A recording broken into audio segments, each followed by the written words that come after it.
What is up, YouTube? The Zelda is back at you with a brand new video. And today we are doing test hands with Runick branded. So this is not a video I was planning to make, but I will say shout out to GFAX8497 because he spotted the deck profile I posted, which if you haven't seen, go watch it. And asked for a test hands, and I went sure. Because it is a deck I do highly like, and it is something I am very proud of making myself. So, I'll explain my reasoning. Of course, there's obviously some things wrong with the list, like I only have the one Hugin, which should be two Hugin and a Jerry, but I'll explain how I make it work, especially thanks to these two. But, let's not go any further. Let's not waste any more time. That out of the way. Let's get into the deck profile, the test hands even. We open a Spiking Storm, a Kit, Destruction, Dispelling, Freezing Curses. This is certainly a hand of all time. Now, my main issue with this hand is that we don't have a lot of follow-up. Mainly due to opening the two bad Runick spells. So how I would do this, I would actually start off with Spiking Storm in the draw phase. Use its effect to summon out Hugin. Because we need access to Runick Fountain for the opponent's turn. And we have Hugin effect, and you just got any of these. These are all quite good. I do think the spelling is very underrated in Runick. Whenever I play a Runick deck, I play 15 spells. It's 3, 3, 3, 2 slumber, 1 spelling, and 2 slumber currently. But of course, this is online. But this is like one of the best ones, and I would actually discard Destruction here to add Fountain to hand. So, of course, we add Fountain. Let me go main. We activate the Fountain, which is there. And then we will normal the Kit. And we go Kit effect. Now, if they didn't imperm this and imperm this instead for some reason, it's fine. We just pass and we have 2 disruptions, and we can obviously be drawing 3. But if they don't let's go through. We go search the branded fusion. You always search branded fusion in this situation because we don't actually have much other choice. And we'll put Dispelling bottom deck. Well, I did just rave on that being so good. Freezing Curses is just better. Fusion effect. Now, normally, I think this through and I go try and get to Dragoon or Lubellion. No, we do not have an opportunity for that. We are just fusing this off. Fuse off the Hugin and the Albaz for a straight up Mirror Trade. For those of you who play in Master Duel, that seems very familiar with your Verte Anaconda, because that's what we have to do here. And we plus. What does this do? Well, I think that's a big question here, because seemingly this is a nothing burger board. But think about it, you have Mirror Trade to banish something, and you deliberately send Rindrum here. Big thing. Obviously we shuffle at some point, because we also have Freezing Curses to negate. And once we negate with Freezing Curses, or summon Munin when we learn the matchup. Because it does come up when you summon Munin, in case it's deck like Fire King, which is a lot of targeting. You can go Freezing Curses to negate, say. You have Fountain for 3. And what 3 would I pick out of the ones we have? The 3 that. Put them bottom in any order. Doesn't really matter. Draw 3. Quem. Spole. Freezing. Now, this is dead, unfortunately. But we still have Brindrum to summon back Albaz.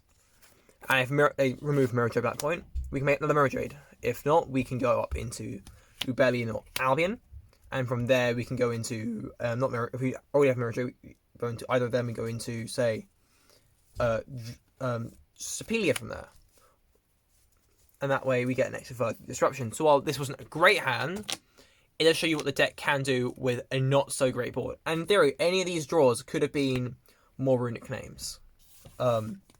It just so happened that we didn't have a great opener. I will explain this now. Kit is played... In theory, you could switch out for the third Aluber, which in this hand definitely would have been better. But the main reason I play Kit over the third Aluber is due to the synergies with Quem, because Quem is such a good card in this, because all the Runick stuff triggers Quem.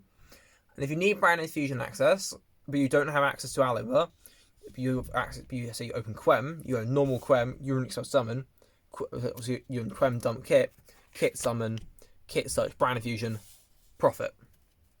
And basically with Quem, it makes infinite access to all your branded stuff. Which is very nice, if I do say so myself.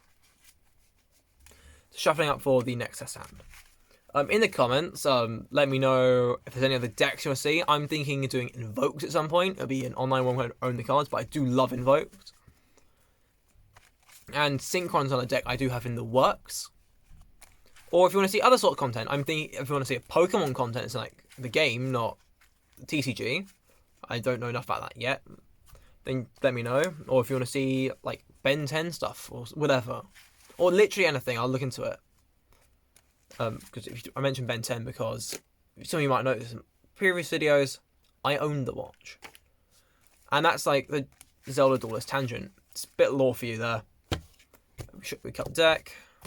We look at the new hand. We have Fountain, so we don't need your Hugin search for it yet. Opening. Flashing Fire. Branded in white. We got a nice extender there. Another Flashing Fire. Okay. So in the draw phase, we do go opening. This is a hand we get to make use of our best friend. We just got Flashing Fire. Alex, go for Aluber, Red Eyes, Dark Dragoon. But not in the way you think. We openly in white as well. Go Aluber effect to search for branded fusion. Where is that? There. Go main phase. And we activate Fountain. And we go Flashing Fire to... We don't... Yeah, we go Flashing Fire to summon. Out. Hugin. And here, we go Fountain for 2. We do not activate Hugin. With this hand, we do need both of these cards. And there's... Or you could... In theory, you could summon Munin in here if you don't want to do that. In fact, we will do that, because I don't think that was smart of me. We summon Munin. Or it'd be Jerry. Or basically, in this build, you go Munin because I don't own the second Hugin, but it would normally be the Hugin. But in my variant, you don't have to go Hugin here. I mean, Munin. Quickly shuffle up, and here we go. Okay, quick cut. Put the 2 Flashing Fires bottom deck. Do we draw the third one? Let's find out now. 1, 2. We know we've got an Albaz and a Dispelling. Now, Albaz isn't great to see here, but Dispelling's quite nice. Then we go. Let me see why. We go. Normally here I go Fusion. If you didn't draw Albaz, we drew the other and any other card. So we go Fusion, dump Albaz, Dark Magician. And you may use Lubellion discard blank card. You then go fuse away this guy here, plus Lubellion, to make Stapelia, and in white make Dragoon. We open it out. We did open Albaz. I mean, that line's a bit more risky. But we still will go and send Dark Magician and Albaz. This time, we aren't going to use this monster here. We'll go into Lubellion, but I put Lubellion. It's in the ED somewhere there. And Lubellion will discard the Albaz. Now, here we have to shuffle back itself. We only play the 1 and the Albaz, because we are any more Albaz in the deck, and Branded Fusion's no longer live. And that's not good. We do need that to be live. And we actually make Mirror Trade. Which I say actually as if it's a bad thing, but this is an amazing boss monster we're playing 2 of, because he is that good. He should be 1, the other one being Jerry, but shush. And of course we go Brandon and White here. That's why we don't have to make Dragoon with the Fusion. We can use Dark Magician and Albaz to make Dragoon here. And with that we pass. What do we got here? Well, let's see. We don't want to play into talents. It's just how I play this one out. We've waited to add with hands, because no deck in this game doesn't add a card to its hand. Even decks like Labyrinth do it at least once with like Ariana. So we let them add and we go Dispelling to rip. We go Fountain. But they stop Fountain here. That's, well, Dragoon's not going to be live. That's fine. If they do, they don't. We put it to bottom. What should we get? Fine. We have a Dragoon discard. We have a Mirror Trade send. And here you do not send Rindrum. We have Albaz engrave. Instead you send Albion. And of course we have targeting protection. Now, why do we send Albion? Because in the end phase, your Albion effect, and you add to your hand the Branded Fusion for follow-up. And this way, you can keep Albaz in rotation, because you're constantly just making Mirror Trades using Lubellion using Alubas now in kit. And you shove back the one that's banished back into the deck. You got 1 engrave, meaning Rindrum's live. And it's a massive, massive benefit to you. Of course, that's a better way of doing the hand. It was a much better hand until we got Albaz in hand, but of course if you work your own next turn, we get opening, which is just a discard. Okay, the unfortunate thing is, we don't always draw the Runick stuff. I'd love to play 17 Runick spells, but I don't think it's worthwhile going above the 40 count in this. Simply, if you were cutting a thing for the Runick spells, it would be the Super Hollies, but in that case, you're losing non-engine spots. In theory, I would cut maybe one Super Holly, and then the other two for talents, and in that case, I could play... I keep the Garua, actually, in the extra deck, 100%. The amount of times I've gone Grand Grignol dumping Garua is too good. But if you're not planning to play Super Holly, you will cut the Mud Dragon into there. You cut this for maybe another Albion or another Libellion, or in theory even another Dragoon if we go through them enough. But yeah, that's another example of a hand. Again, opening the Almaz is a bit frustrating, but it is what it is. Hand numero tres. How long have we been recording this for? 10 minutes. Okay. If you guys want to see a Q&A video, do let me know, actually, because I would be quite happy to. Because I don't think anyone really knows anything about me, other than that I have a funny branded guy who mixes a lot of things with Runick. And I do a lot of things. I think I have a Runick 10 playlist somewhere, because I thought that was smart. But it's not. It's not a good deck. Don't ask me for it. I'm not posting it. Okay, Grand Infusion. Aluber. In red. Tip deployment. This is a very interesting hand because we don't have the massive Runick stuff we need normally. So how I would play this out would be start off with deployment. We reveal Grand Rignol, we go main phase, and then we summon Cartesia. Now we don't actually have to use the Runick stuff here. And that's huge because it doesn't let the opponent know what deck we're on. Because, well, they see this and they go normal ally, but that's just branded. We're not playing anything else. It just seems like we're playing random. And here you either search Retribution or you search... I guess you could search Opening, but more than likely you're searching this or In White. But remembering, we're going to go through Brand Infusion when we do a discard. So in reality... Oh, that's Flashing Fire, that's not In White. What am I doing? What am I put In White? There it is. In reality, we're searching the Retribution here because it's a discard. We don't want to lose our best extender. Then we obviously go Brand Fusion. Again, with Cartesia here, we play around Impum. And if it's Ash, we go Cartesia, Fuse, and get Drawing. And of course, we get in red here for extra plays. We'll get to that later. And of course, we do the usual. We send Albaz and Dark Magician. This will make the opponent sweat a bit because Dragoon is busted. We go Libellion effect, discard, Retribution. And Retribution has an additional help here. If we need a discard for Dragoon, we can just banish this, add a fusion to hand, and then discard for Dragoon. We're saying that's fine. We put Libellion back, we put Dark Magician back. Dragoon is basically the stack's boss monster, because paired with the Runick stuff, it's very difficult to deal with. And suddenly, we're Nibiru proof. Alongside any of the hand trap proof, really. From here, I would go and shuffle, obviously. And we're going to go Cartesia to Fuse. And you know what I mentioned about Grand Rignol, Dump Garua to draw a card? We're doing that here because we do need the extra Runick name.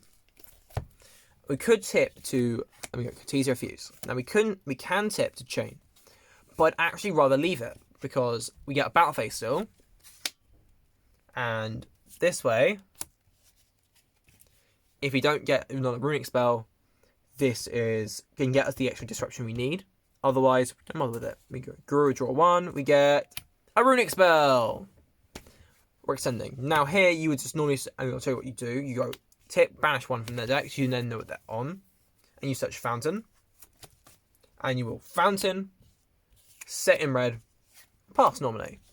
But what if we were to get a bit greedy here? Which is a valid question. What if we get greedy? So we've scattered the opponent, they've got nothing, right? What if I get greedy? We would go Destruction to summon a Hugin. And we go 1 Fountain for 2 Hugin. Now I know we just got it in red, and we do need that, but we have Retribution, remember. So that's fine. And we will go 3 Retribution, add to hand in red. Actually, I should mention with the non-greedy path, we do actually have Cartesia to back to hand, which we'll do in this one to just extend that a bit further. So we get this back in hand, and we search the Fountain. Number 2, going to be that Jerry. This is very vital, just leave in hand. I'm going to put 2 back and draw 2 more cards. In theory, I really shouldn't be showing you what you can do when you get greedy because it shows bad habits, but it's more fun this way. So we cut it, we put these 2 back to bottom deck. That's all our Runick spells in there. We draw 2 cards. What do we get? Freezing Curses, Super Poly. We're never punished. We go set 2 from here. End phase. We add cards easier to hand. We send a Fusion to Grave. Pass. What do we have here? It's a valid question. Well, we have Hugin, Destruction Protection, so I'll banish that. Show. We have Grandminol tag out into Quem, or into Proskenion / Crisis / Lilith, whatever you're playing. We have Freezing Curses to negate and means an extra draw fountain, which we get Dispelling, which we could use. In theory, you also have a Dragoon negate. We have Super Poly, and we have in red for Chimera to get more draws in. We can target either Aluba or we can, if we need it, in a matchup where it's good, add Albaz, use it plus Scramble or make Mirror Jade, and then interrupt them from there. And in theory, we get follow up because we can then touch Brand Infusion. Honestly, we have Aluba and Grave if they remove either of these 2 or Hugin. So overall, we have this is the power of the deck, and this sort of board is what we need. Put it back. So in theory, we match what we were. This is the ideal board. You have Dragoon, you have a bunch of Runicks in hand that they struggle to deal with, floating with Ground Law, and hopefully in red, because it's very handy to have. And in theory, you didn't have to send Garua with Ground Law. I needed the extra draw then, and we already opened in red, so we didn't need to send Albion. And yeah, that is the video. It's 17 minutes long, so I hope GFAX, that this is long enough for you, and you generally understand how the deck works. Generic YouTuber thing here, like, comment, subscribe, yada, yada, yada. We all do it because we want to grow the channel. And until the next one then, cheerio!